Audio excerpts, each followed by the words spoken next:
The girth of his what? You're like a father to me.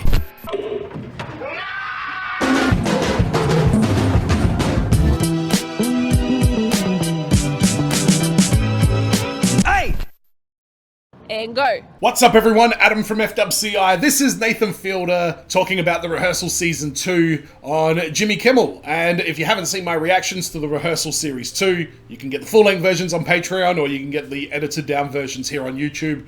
It was a crazy show, a lot of very, very classic episodes, a lot of classic moments. I've just been immersed in the Rehearsal Season 2 since it started airing. I went down a rabbit hole. I found Captain Jeff's YouTube channel, watched his stand-up, watched him trying to get a dating site started, watched him ask people to fill out a survey on what their thoughts are when they dated him. It was so much more fucking weird than I thought it was going to be. But Nathan doesn't do many interviews, and I mean, I've enjoyed all 6 episodes of the show with you guys here on YouTube, so I thought, fuck it, let's watch this one as well. This is Nathan Fielder on the Rehearsal Series 2, actually flying a 737, and pilots struggling to communicate.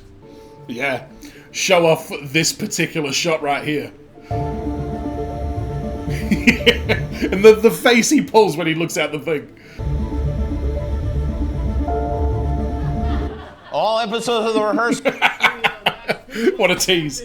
I mean, I can't even sit here and say he doesn't deserve to wear that uniform, because he absolutely does. It makes sense. You'd start with a joke on a comedy show, so yeah. Yeah. Thank you for Fucking weirdo, Nathan. Like that's that me. clip. I'm really flying that plane. It looks weird, right? But that's real. So I trained for almost 2.5 years and worked my way up through private pilot instrument commercial. Yeah, on HBO's dime, every time. Well, if you work for an airline, they'll give you a uniform. Did you rent this one, Nathan? Work for an airline. We had to order it from mypilotstore.com. Okay. Okay, that's fine. I can be serious and I can do serious things because I don't look silly when I wear this. That's the whole reason behind it? When you're laughing at me, this is a real pilot's uniform, so when you laugh at me, you're sort of laughing at all pilots. We are also in the cockpit and in control of the plane. Yeah, and they're not allowed to have therapy either. Saying that we would do anything bad, I'm just saying, like, we could.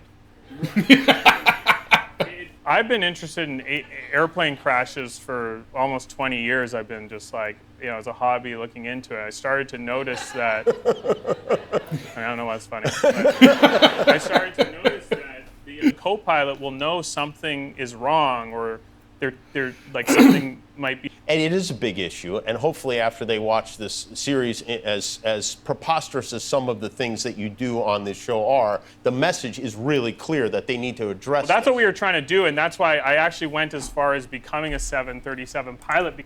Yeah, honestly, I feel like the message that came out of the show was that the pilots don't have any kind of mental health rights at all in that job.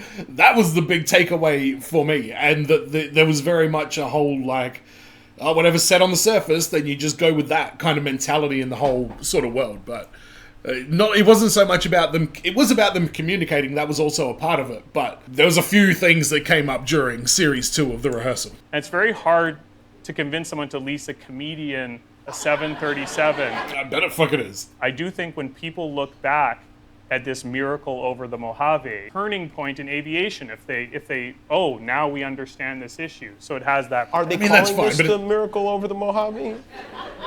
I feel like I've seen people calling it that. You have. Come on, Nathan. Miracle, No, the over New the York Hudson? one. Yeah, the Miracle on the Hudson is another one. And like, Isn't that our boy, Sully? put down my plane safely on land. So you're one up on Sully for sure, yeah. Oh, he's more than one up on Sully. us pilots, we just show up to work and we're just doing our job. Yeah. You know what I mean? Of course they are. Doing our job. You pilots. We have to deal with it. And we have to You and Jeff. I wouldn't call myself, like, I'm not calling myself a hero. Right. I I'm just like, it's not why I'm doing it. Right, it's not why you're doing it, but the heroin, you know, that even makes you... If I was in the audience of this here, I would be losing my fucking mind every single time he's like, oh, I'm not much of a hero. I'd be like, he's a hero! Everybody clap! I would be all over it. Called Wings of Love. Wings of Voice. Yeah, I kept calling it Wings of Love as well. Call from you guys like a little bit ago saying, hey, we have Bono wants to do the show that night. Right, yeah. Really? Bono's on there? I don't know, like, did you consider asking like him to be the second guest?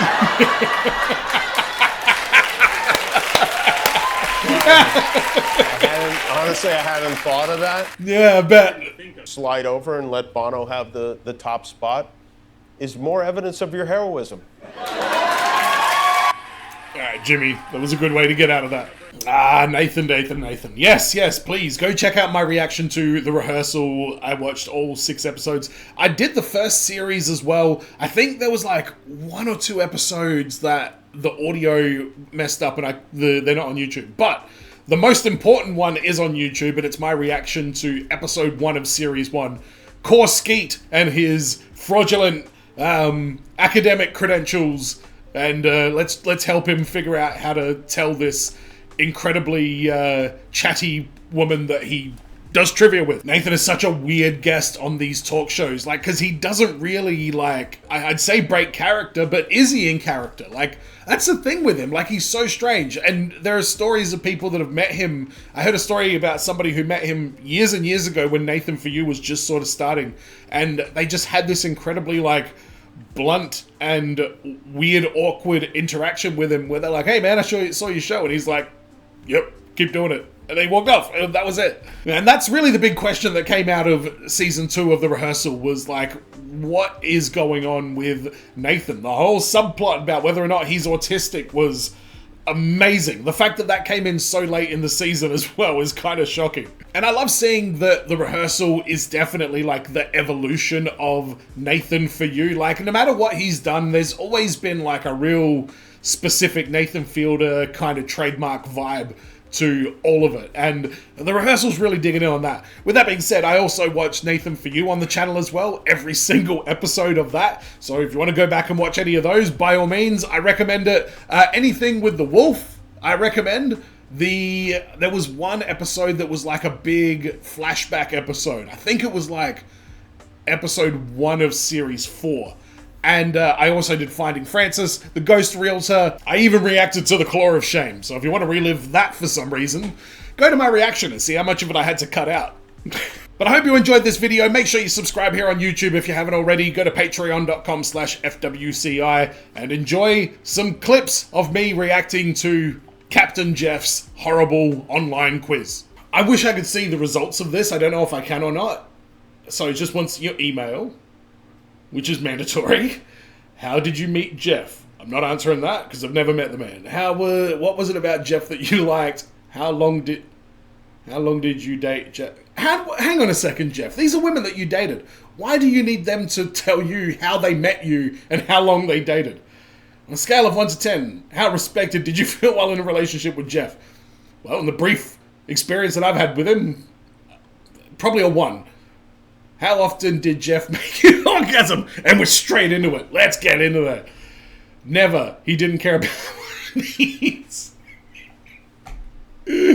Oh, God. Do you think Jeff is funny? Oh, this is sad. Tick this box for yes, tick this box for no. That's what this literally is. How offended were you by Jeff's jokes? I mean, I didn't hear him make any fucking jokes, and I watched his stand-up comedy routine. Did you think Jeff was cheap in the relationship? I'm just going to guess that he definitely is. He doesn't even want to buy you salmon for your fucking salad. Do you feel Jess has mental or maturity issues? Yeah, absolutely. I'll leave it up to you to decide which one, but one of those two, I think is a guarantee. If you answered yes to Jeff having mental or maturity issues, please elaborate. You're a fucking child, Jeff. That's what. What caused the breakup, and how do you think Jeff can improve his future relationships? Oh, stunning. Absolutely stunning.